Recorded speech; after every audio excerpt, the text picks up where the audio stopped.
84 or 94? 84. Yeah, 40.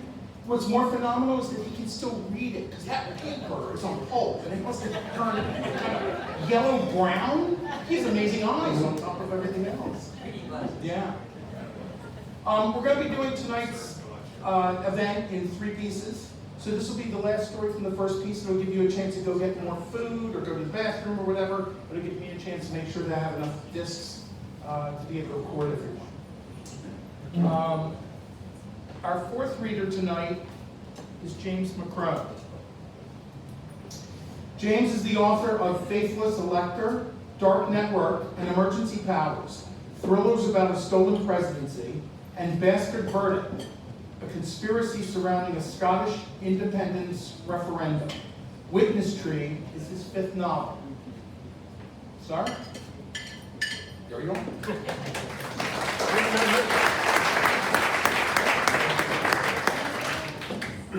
Thank you very much. This is from Witness Tree. It's the opening chapter, which is currently making the rounds of agents and publishers, so a lot of silence so far. But Witness Tree. My truck was 2 miles down the road, 2 miles in the dark along backcountry Oregon roads, either flooded or in the process of washing out. An unrelenting rain battered the roof of my sanctuary, a dark green porta potty by the roadside near the crest of the hill. If I made for the truck in the pitch dark, I'd need to tread carefully in the chilly, clattering rain. I'd have to listen to my footsteps to know what kind of ground lay beneath my feet. The night is dark, and I'm far from home, I whispered, a kind of incantation from Cardinal Newman's poem, The Pillar of the Cloud. As I perched on the closed toilet lid, I had every reason to believe that my truck, a 30-year-old 1993 GMC Jimmy, wouldn't start, since that's where it died that morning.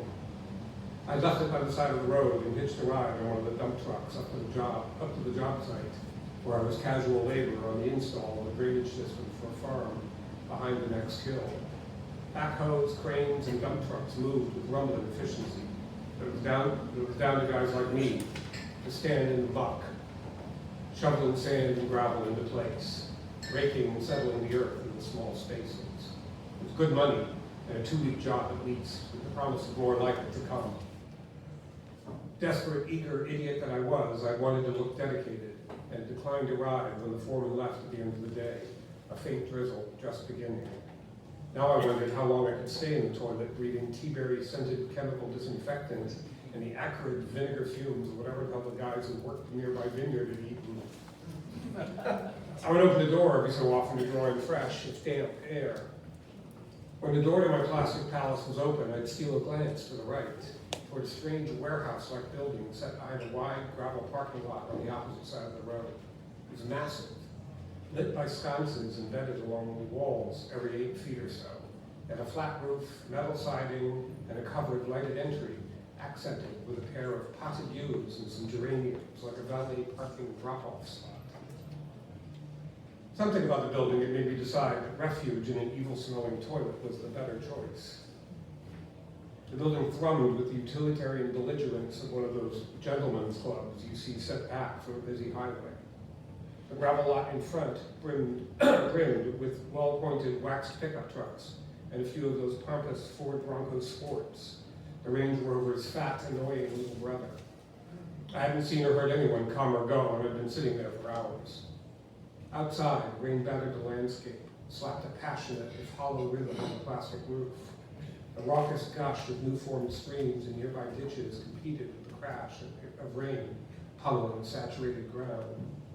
As I cast my hearing into the darkness, straining for any sign that the rain was slowing, I heard footsteps on gravel, far off, and a voice.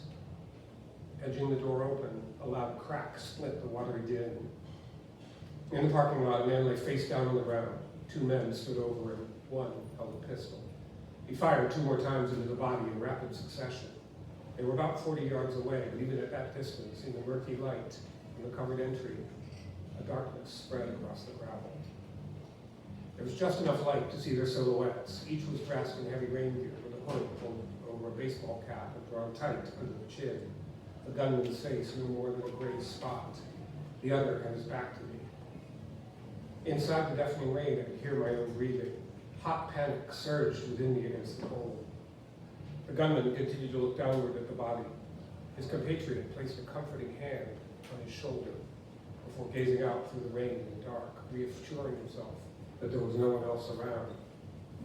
Turning around, he looked right at me. I froze, felt my stomach tighten and my breathing stop. After a moment, he turned his head to look down the hill. I had seen him, but at this distance in the dark, he couldn't see me. Satisfied that we were alone, he left the gunman standing over the body and trotted to the nearest pickup truck, one of the few with a battered, weathered look like maybe it was used for real work.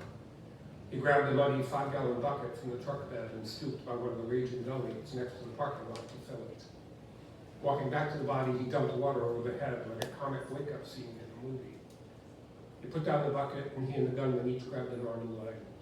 The body was small and slight compared with them, as they carried it toward the weather-beaten truck. Through the open porta potty door, I stared on, unable to take my eyes off what was happening.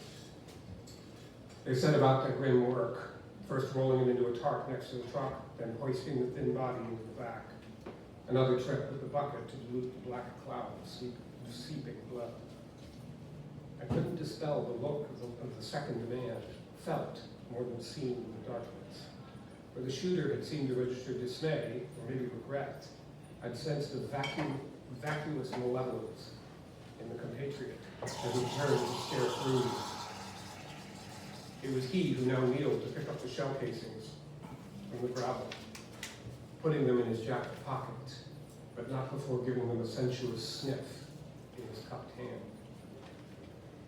The weather truck must have been the dead man's. As they prepared to leave, there was a pantomime dumb show where each accused the other of having the keys. The shooter jumped into the bed of the truck, unrolled the body, and fished for keys in the dead man's pockets. The keys found, the other man helped roll the body back into the tarp. As they prepared to leave, the gunman driving the dead man's pickup and the other, a shinier, newer truck, I eased the toilet door closed and flipped the lock.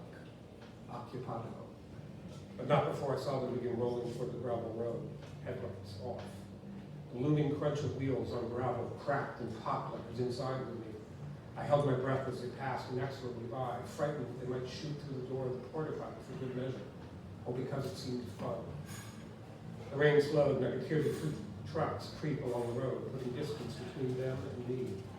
The sound of their wheels diminished, and I tried to conjure where they were. After about half an hour, I heard nothing.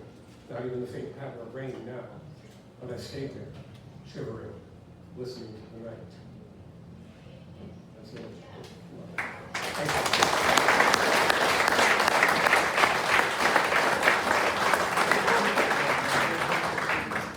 We're going to take a short break. In addition to looking at food, you may go to the back pool table, which is always the place where you find books from the authors.